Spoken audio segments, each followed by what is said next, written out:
Hello, everyone. I'm Dominique. And I'm Christina, and we are the Connected in Glass podcast. Every week, we will feature interviews with glass artists who speak to their creative processes and overcoming challenges. These conversations are real and raw. We hope that by sharing these stories, you're able to find some connection and know that you're not alone. Today, we're interviewing Wes Fleming. Wes is a glass artist from Western Massachusetts who has been working in glass for 20 years.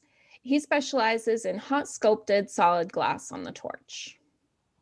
Hi, thanks for being here with us. Hi, thanks for having me. First, we just want to start by learning more about you. Maybe skip the glass part of your life for now. Tell us about where you live, what you enjoy besides glass, and then get into your story of glass, because I know it's a major part of your life. Alrighty. Well, I would say my favorite thing to do outside of glass is spend time in nature, and you might guess that by looking at my glass work. But I grew up out in the woods. I'd say the woods and the streams and the crayfish and salamanders were my best friends growing up. And probably aside from my wife, they still are. So I still spend a lot of time outside hiking. Thankfully, a little more now that it's warming up because it takes a lot of effort to go out in the snow. And it's a very different experience. So I love going out in the woods. I love going up on the mountain and spending time with the turkey vultures, seeing the salamanders, snakes, snails, insects, and hiking with my dog and especially with my wife. And we go on walks almost every day. Hikes not quite as often. And tell us about how you started with glass. Alrighty. So when I was in high school, I did some jewelry fabrication, like making non-precious jewelry. And I continued that a tiny bit in college. But then after college, I was studying kind of some evenings with a jeweler, learning how to do that. And that was while I was living in California for a year. And walking along Telegraph Ave in Berkeley one day, there was some guy selling handmade lampwork beads from a pegboard, beads that he'd made. And I don't remember who the person is, but I bought a bead from him and I was just totally fascinated by it. Like, how did the color get in there? How did they possibly make it? And coming at it from a jewelry making perspective, obviously I had no idea how it was made, but I felt like I could learn how to do that. And then flash forward, we moved to Boston for my wife to study her master's and doctorate there. And I found out about glassblowing classes through the Cambridge Center for Adult Education. And I was just really fascinated. And she talked some of my family and her family into signing me up for a class, beginning glassblowing as a Christmas present. And that was that. It was like once a week class, but then I quit my job and went to intern for a crazy guy for a summer. And Was this a hot shop class or was it right on the torch? I know it was a hot shop class. I had no idea about the difference between flame working and furnace work. So, it was just glass. So that was super exciting. So yeah, I worked at the furnace for 2 years before I found out about flame working. I actually worked for Josh Simpson for a summer, and he had this girl from Japan interning there, and she was a flame worker.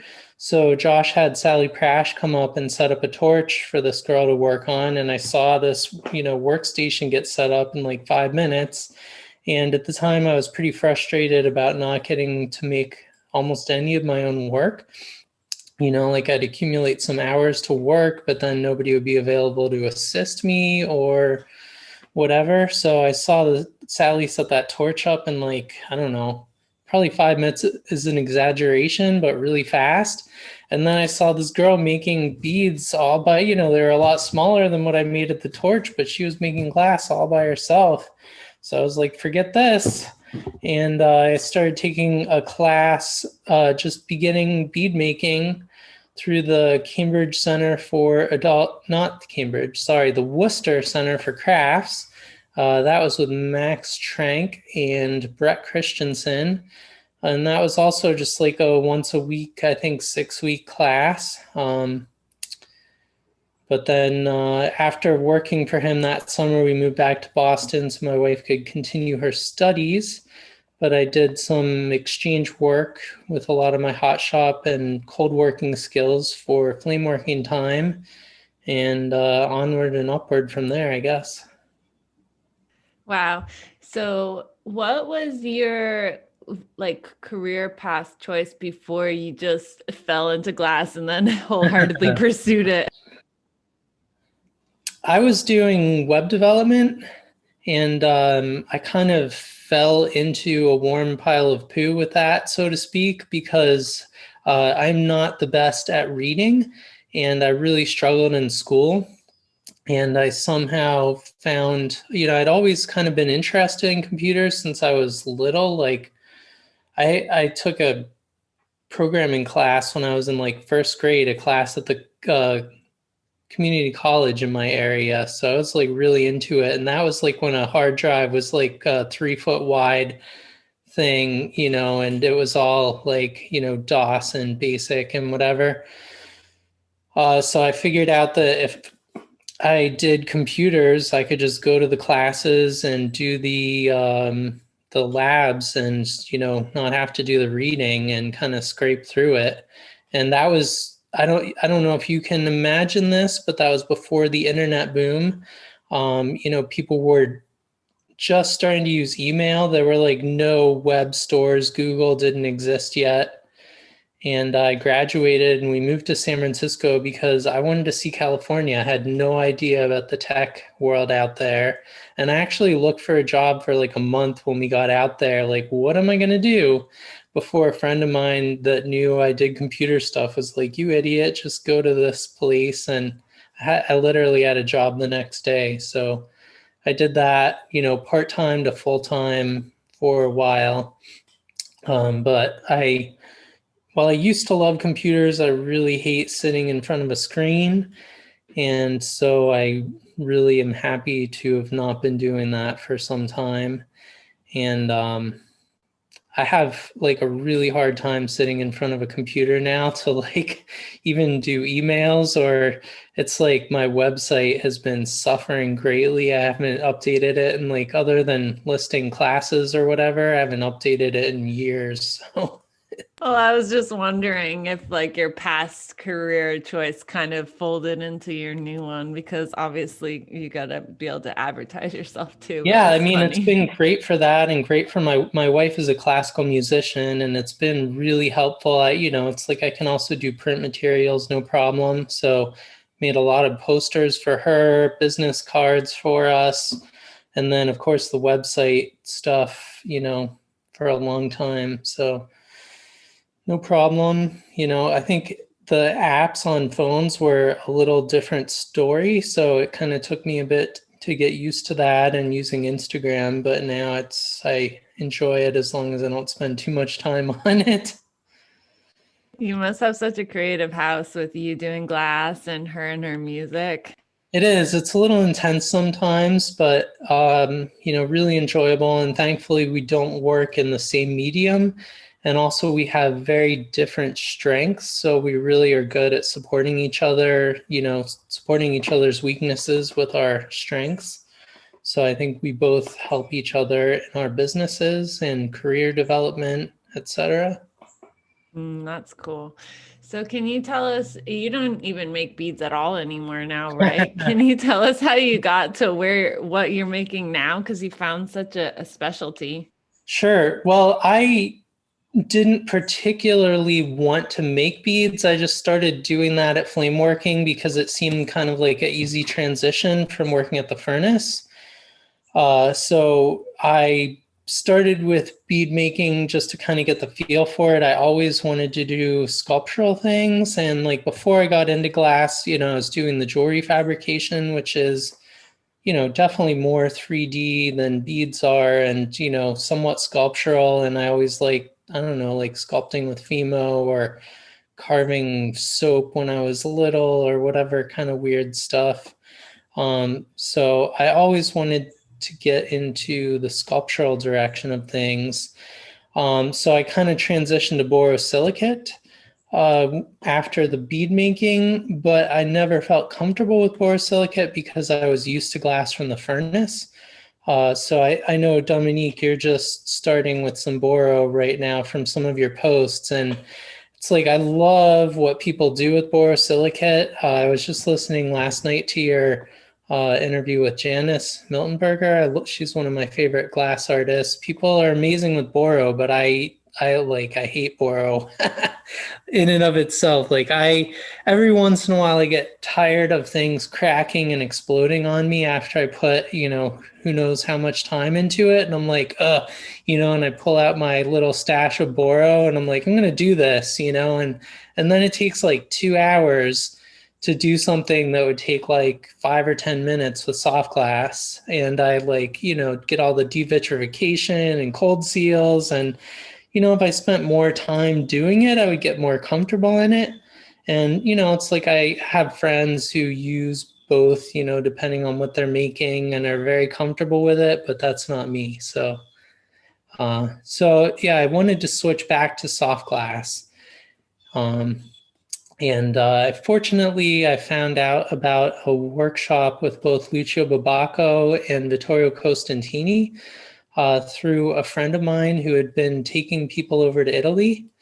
And they, of course, sculpt soft glass, and that was exactly what I wanted to do. And I had been doing a lot of insects before I went there to learn from Vittorio. So he was primarily the one that I wanted to study with and learn techniques from, because I just love bugs. I love weird things. I love nature, So.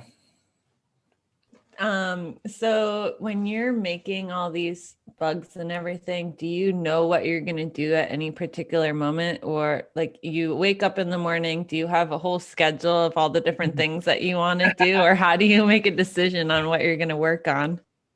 Well, let's see. Scheduling is not my thing, which is kind of funny living with a classical musician, because she's like on time for everything. She gets up, she practices for 4 hours, whereas I'm like, a lot of times I can't even start. Sometimes I'll start before lunch, but usually I can't even start thinking very well until after lunch, and then I'll wind up working late into the evening.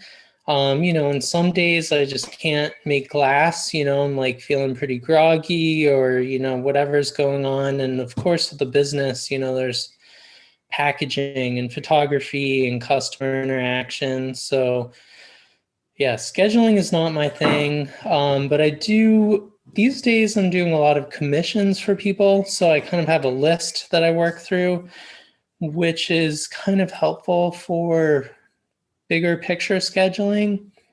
And then when I'm not doing that, it's more like kind of what I feel like making to put up on the web. And I must say, knock on wood, I hope that doesn't affect the microphone too much, but I'm in just this crazy blessed place right now where it's like everything that I make almost sells like right away. So it's like I make commissions for people, or I make what I feel like making and it sells. So I'm not like, pushing to make a ton of production to try to throw out at whatever galleries I can get it into to try to get the sales. But, more focusing on making more complicated things that I feel like making, or, that people are ordering. That's such a dream place to be in. Mm-hmm. Can you tell us like a little bit about the process that it took for you to get to where you are now? Tell us all your secrets. I wish I could tell you the secrets. It's crazy. There were like times where I felt kind of jealous of other people that I saw in that position. And I don't know if it's like Instagram or other people that I knew, or, just the right moment in time, and I have been good with tech. I'm really good with photography. Like I started taking pictures with one of those little 110 cameras, with a weird little roll of film when I was in elementary school, and was always into pictures. Of course, back then it's like I had to earn money to buy film and to get it developed. But I always loved taking pictures. So those two things, tech and photography, have gone together really well, for helping me advertise and for posting on Instagram. And photography is still my primary hobby. So it's like if I'm out in the woods, now I can just pull my phone out and take a picture of something. And that, Instagram account of followers is kind of my captive audience for my hobby of photography. Um, but yeah, I really wish I could tell you. I mean, it's definitely a lot of hard work. I spent a lot of years, it may kind of look like luck, but it's maybe seems more like hard work kind of finally paying off because I spent so many years developing connections, teaching all over the country and the globe, demonstrating at conferences, posting on Facebook, Instagram, building up my whole website. So like a lot of diligent hard work over the years, and then luck and people who I know kind of came together in a weird way, at this point in time. And it's really amazing, knock on wood again. That's so great to hear. So now that you're kind of in that space where you get to kind of make whatever you are inspired to make, what is your creative process in that? Mm-hmm. So I'd say like making what I want to make is kind of a little misnomer because it's like sometimes I can make what I want to make. Sometimes I'm really frustrated with the glass and how it works and might want to throw something against the wall. Like a certain piece I was making last week that I was hoping to submit to the Lifeform show, but I ended up submitting something else. So I would say, and also like sometimes I really struggle with attention. Is kind of complicated for me. Let me just say first off, I am absolutely terrible at drawing, and also like sculpting with clay or whatever, really not my thing. So I have a very visual kind of imagination and brain and memory. So a lot of times if I start getting an idea in my head, I can almost see it in 3D, and usually it will stay there for some time. If it's kind of a more complicated idea, I'll write some of it down in words. And I wish, like, I've taken a few drawing classes over the years to try to help with that, but kind of to no avail. I'm just like, I got stick figures down. And like when I'm doing the classes, it's like, okay, I can draw sort of this like shaded scene, but if I'm sitting at home, it's just like I can't draw for anything. So I'm very good at seeing things in 3D, but they don't necessarily reveal themselves to me fully. Like, for instance, last week I had this great idea of the centipede that I was going to make for the Lifeforms show, and I was gonna make a whole like mount for it, and it was gonna be kind of like hanging with its, most of its body curled up in the air, but hanging down with its hands or, its claws kind of out and kind of like it was looking at you ready to pounce. But I didn't quite see all of it. And I got partway into this process and I kind of lost, I got to the part where I couldn't really see in my mind what I was making. And so I kind of lost where I was going and lost my mojo. And then everything started cracking. And, it's like I annealed the heck out of that thing and tried preheating some parts of it. And it was just a lost cause. It's sitting on the bench. I haven't quite thrown it at the wall yet. But it's like it sort of seems like I'm in this place where I could maybe make what I want to or feel like making. But, my attention deficit issues sometimes come into play with that. And then also, it's like I can't necessarily call up that creativity whenever I want or need it. So in those times, production is really great. And again, knock on wood, people love to buy a lot of my production items, and I keep them very reasonably priced. So, I spend a lot of time making spiders or small birds or small beetles, little things that have a more affordable price point for people. And I've made enough of those that I can pretty much always see them in my head, and I don't need to be in whatever perfect mood to be in to make those. So I can make those and they sell and help pay the bills. And then when I'm in a better space, I can make the more complicated pieces that people want to commission, or something that I have the bigger vision of. So I think that maybe sort of answers your question. I'd also like to talk about, like, last year I did my first solo museum exhibit, which had its opening day on March 14th, which you might know what that means. So I spent several months with this big vision of what I was going to do, making all this stuff, and got it up on the wall just when people were starting to like bump elbows, and then everything shut down, But I've worked really hard in myself to like keep the vision for that for like months to make those things, and spent like a year with this idea in my head and cultivating my thoughts.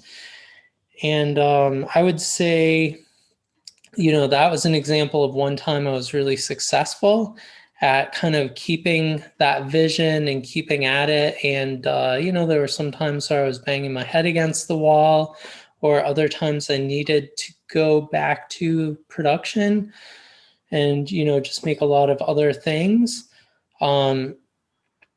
But then I'd say also this year that kind of has negatively affected me for a while, because I put so much focus into that, and then the whole thing kind of fell on its face. So it kind of hurt my heart and my ego a bit with that, which I think in the long run was a better thing, a good thing for me. I learned some lessons out of that. But it's also affected my ability with bigger projects this year, I think. Understandably. Yes. Yeah. It was a Okay, so very introspective year last year. Yeah, maybe a little too much, right? Yeah, I mean, it kept going and going, and here we are. Everybody was like, "Woo, 2021, the new year," and here we're still going. So Still doing it. yes, I know. been good for learning and growing internally. Yeah, I like some parts of it too. I think that there's some beautiful things that have come out of COVID too. But we're really lucky because it hasn't been life or death for us. So, other people, it's been different. Yeah, it's been really horrible in some ways, and but in a lot of other ways, for our country, it's been an interesting growing year. So, but I don't want to get political or whatever. Okay, before we go on into some of this other stuff, I have so many questions I want to ask you, but I want you to tell us about your workspace. Everybody that's listening obviously can't see, but we see you sitting in your studio. Can you verbalize where you work out of? You work out of your home, right? And just tell us a little bit about your setup. Yes, so my setup now is basically a 2-stall garage, about 20 by 20, that I've converted into a workshop. So when we bought the house, we were looking for a place that had a separate structure, because I don't want to burn our house down, that I could use for my studio, because for the last... Well, it's complicated because we lived some different places before we lived here, but basically the last 10 years before this studio, my studio was an 8-foot by 10-foot shed that I heated with a wood stove.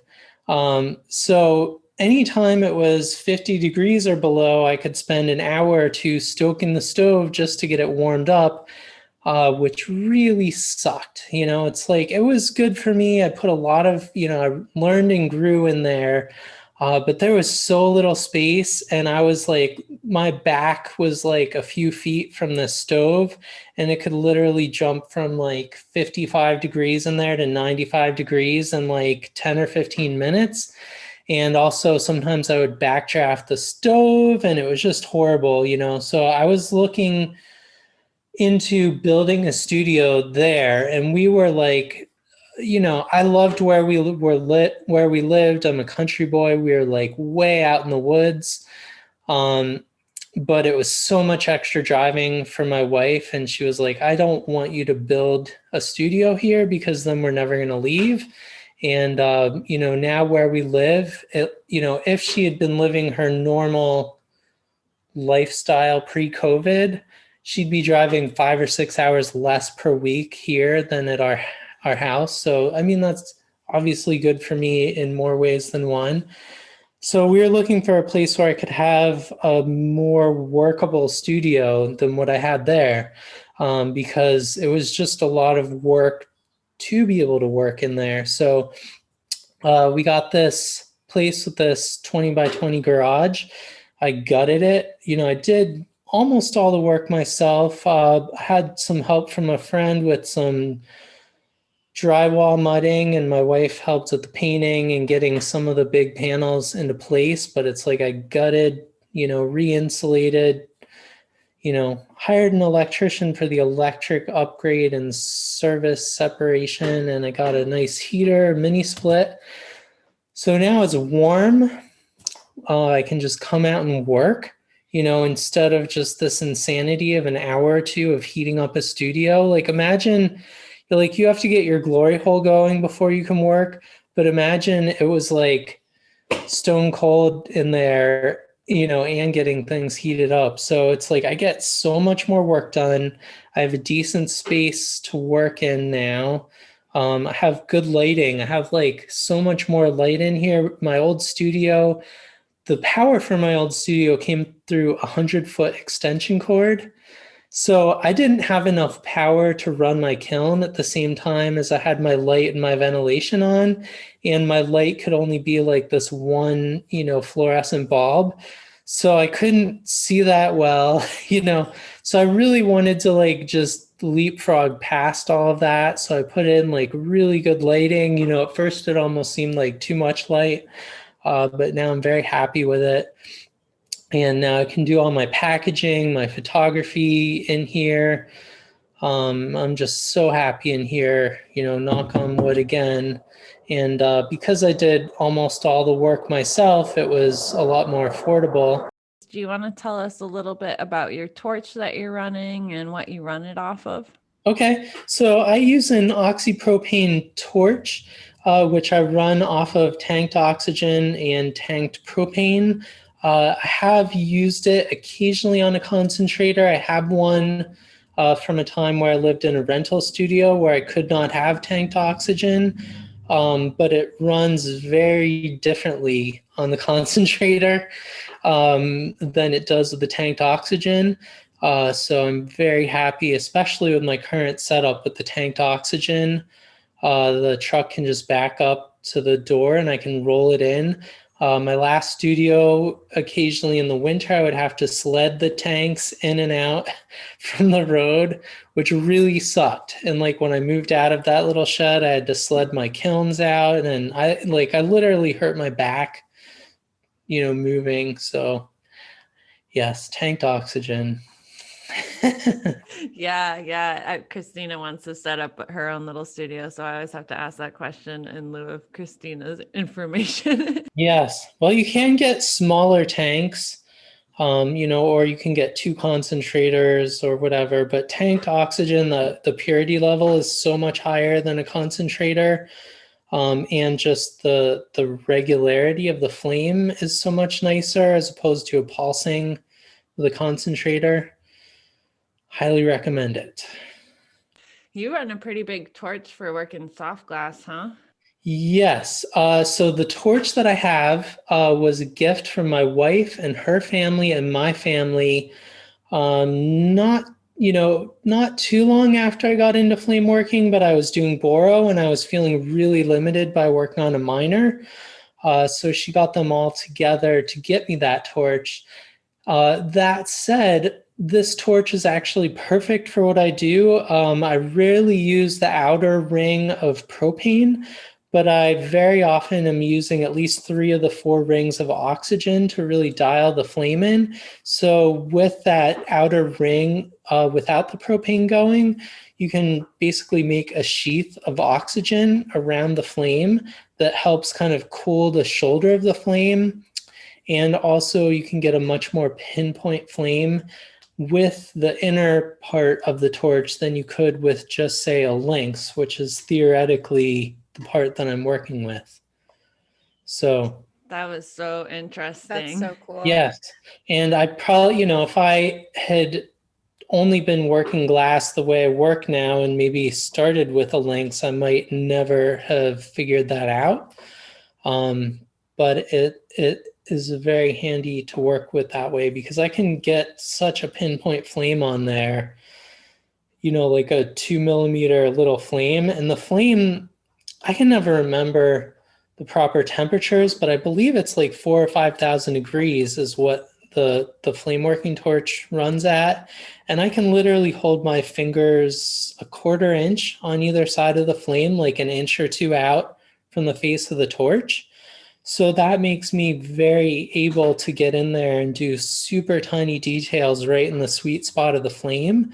Whereas if you tried to do that on a miner or another torch with a little less oomph behind it, you just burn your fingers up on the heat envelope around that. So part of the way that the GTT is designed to work, it doesn't have cooling fins on it.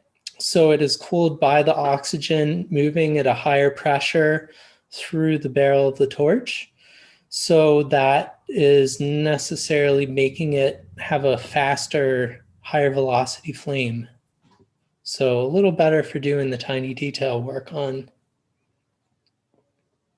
That was so cool. Just learned so many new things to think I know. about. Me too. Okay.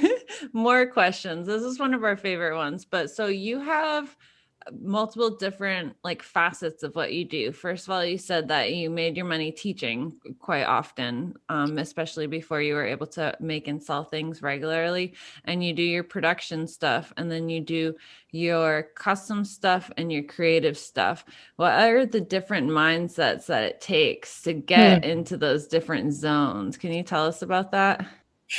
I would say they are all different zones and slightly different mindsets, but they're all kind of the same thing. Just, different facets of who I am and what I do. I would say the teaching was really good at kind of helping me kind of promote myself around, at like ISGB gathering or, teaching at different studios. But I've also learned so much teaching, like you were saying, just asking the questions of me. Like when you do a lot of teaching. When you're teaching, people will ask you the darndest questions, and there's like this thing people say where there's like no stupid questions, which isn't quite true, but there are like so many questions that people will ask and you'd be like, what? And then you have to think about it. And then a lot of times there are things you just kind of take for granted while you're doing them and you don't really think about, and people will ask you like, what are you doing there? And you're like, what do you mean, what am I doing? I'm just doing like this, this, and this. And then you're like, oh, like, what am I doing? So I would say like it's been great for promotion, but it's also been really good for kind of figuring out the nuance of what I do. And then also, if you do any kind of a decent job when you're teaching, you really have to think about what it is you're doing and kind of simplify it down, so to speak, to, so like into layman's kind of term, so you can make it understandable to others. So it's helped me learn better what I do. I'd say it's helped me publicize my work. But I wouldn't say it's necessarily the best money maker. Like I think I know some people that travel and teach like 2 workshops a month, like each month of the year, and they probably make pretty good money doing that. But I personally don't travel that well, so I would teach like 3 or 4 workshops a year and kind of spread them out geographically around the country. So I'm not, also what I teach is very specialized. So it's like I couldn't teach the same thing in the same place, more than once a year, every other year. So it was pretty exhausting for me. I'm really like a hermit, homebody, shut-in kind of person. So going out into the world, like I love, love, love seeing new places, but getting there just like freaks me out, and like by the time I'm coming back, I'm pretty exhausted. So, coming back's a different story, but it just took a lot out of me. And I was actually getting ready to take a break for a unspecified amount of time from teaching before COVID even hit. Like my last scheduled class was November of 2019, which was kind of, worked out. It dovetailed with all of that. So like I got a lot out of it, it helped me with my career, it helped me figure things out, which was also great for figuring out like doing my more complicated things, like how do I do different things? How do you look at it from kind of a beginner's perspective to do new things? Because if you want to do something more complex, you're really pushing your limits and you have to be able to kind of think outside of your normal frame of reference. So I think always when I came back from teaching, like I was doing better work, it felt a little easier because you kind of get out of your normal frame set of mind and think about things more easily in a different way. So I think that's kind of helps dovetail those two aspects together for you. And then I would say like just the production work, first of all, I have to say like for production, like I know some people who have people who work for them, and like one person in particular who would like throw away the first 1,000 of whatever someone did. Like I really believe in this mindset where you really have to do something over and over and over again. And this is also a lesson I learned from my wife with her practicing for classical music. Really building up the muscle memory and kind of keeping those muscles active so that you don't have to think about how your hands move or how you are around the flame or how the glass works when you're doing the more complicated things. So I think that production is kind of a critical aspect for practice. And then there are also a lot of times where I just literally can't get myself into the mindset for making something high end or, really complicated, which is the blessing of production, because it's like these things that I make over and over, I can sit there and make them and kind of be at peace. Anything more complicated that I'm listening to making, I can't even listen to like a podcast or the news because it disrupts me too much. I like my playlists are like the same thing over and over if I'm trying to make anything more complicated. So production is nice for that because I could sit there and listen to the news. I could listen to a podcast. And then doing the more complex stuff that people want for an order also kind of dovetails with all those things. It's kind of like the higher end of what I make for people to buy as opposed to like what I'd make to show in a museum or whatever. So I think they're really all just different facets of a career. It's like you can't just walk out to the studio every day and do your best highest end work. And some days it's like I can't even melt glass, so I'll sit here and prepare packaging, or like yesterday I spent almost the entire day responding to customers, dealing with some like billing issues, ordering oxygen, that kind of thing. So it's like they're all they seem unrelated, but they really kind of tie together into the bigger picture. It's like I like to tell people I'm the CEO and the janitor and the fulfillment department, the art department. Um, it's like if you are a self-employed artist, you have to do everything. So all of those different aspects are just parts of my career.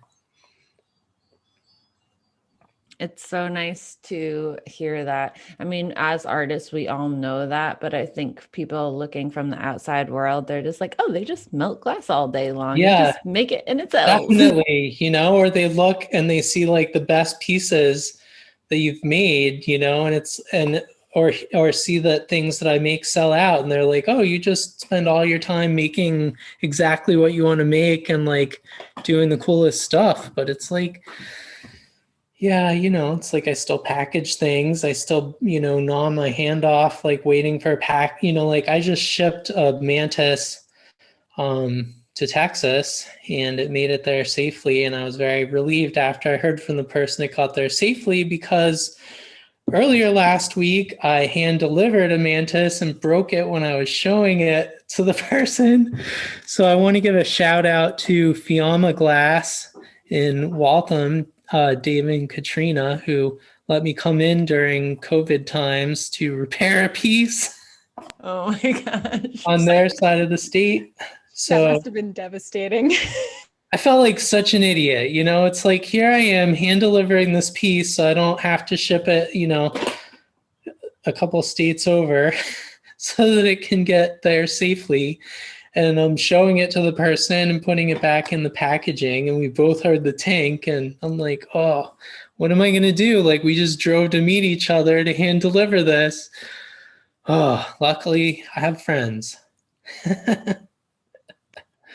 I also just have to say it's really nice to hear that even though you've been doing this for so long and you're so successful, that you just have days that it doesn't work. Like I know that we all do, but it's just so refreshing to hear other people and their struggle and to know that we're not alone in that. Well, in this past year, speaking of struggle, it's like all of how I am on a daily basis, day to day with, being good at working glass or not good on a given day. Like it was a pretty traumatic year this past year, and just so much like heart feeling about the pain of the world. There was a lot of time last year where I couldn't even like do anything because I was just like frozen with anxiety or like depressed about like what the world is coming to and people dying. And, it's like, so it's like there's a lot that happens in life, and we're all human beings. So it's like, some days you can do your best work and some days you're like freaking out about the state of the world, and you can't necessarily control when that's going to be, We're all human. Mm-hmm. Do you have any tips and tricks? Like what gets you out of that mindset? That is a good question. So I would say last year would be a really good example of times, like periods of time where it's like impossible to get out of a hard mindset. But I would say that one thing I really learned last year was sometimes you just have to step away from it, And I spent a lot of time in the woods last year, just away from everything. And that definitely helps me, like just solidly taking time off from glass, time away from people, time away from humans, time away from my dog, just sitting on a rock in the trees or looking, going up on the mountain, looking at the world, spending time with turkey vultures, trying to be at peace, It's like sometimes you just cannot break a funk and you just have to let it be there and sit with it.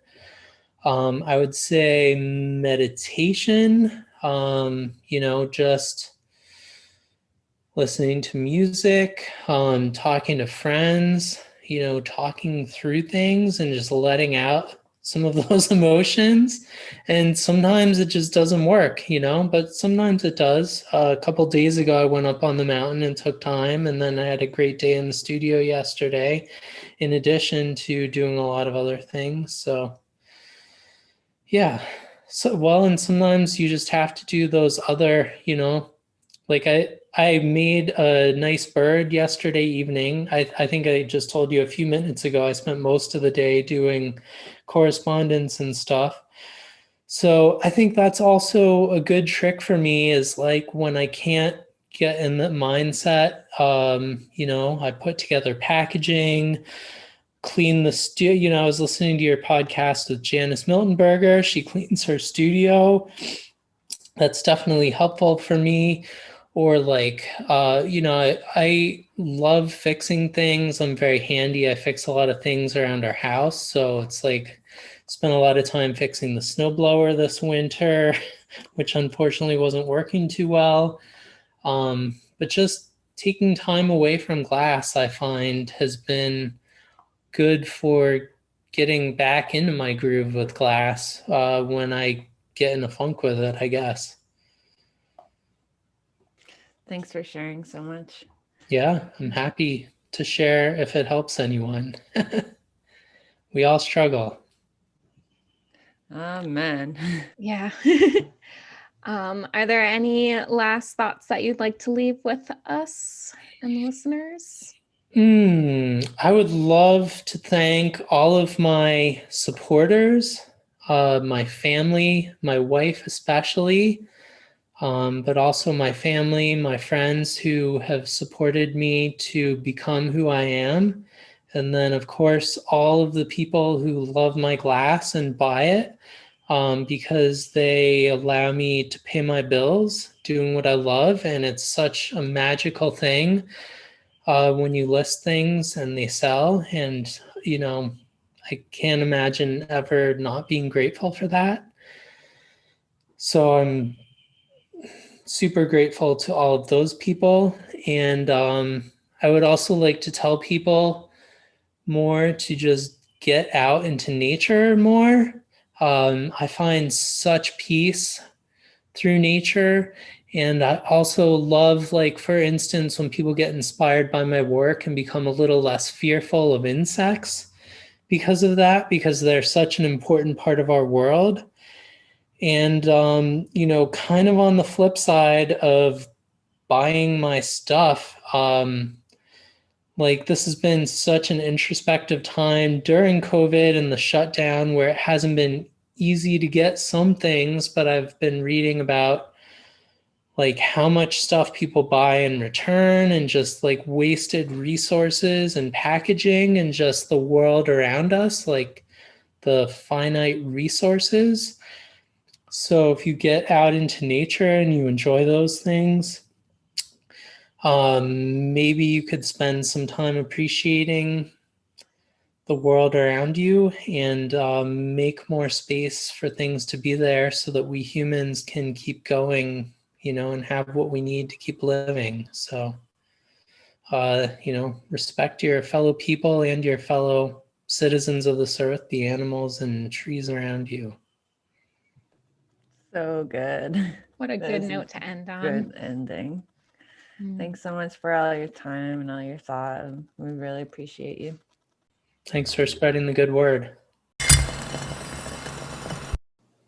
Thank you so much for listening to this week's episode of Connected in Glass. Make sure to follow us on Facebook and Instagram for more information on the artists we interview and for updates on the podcast.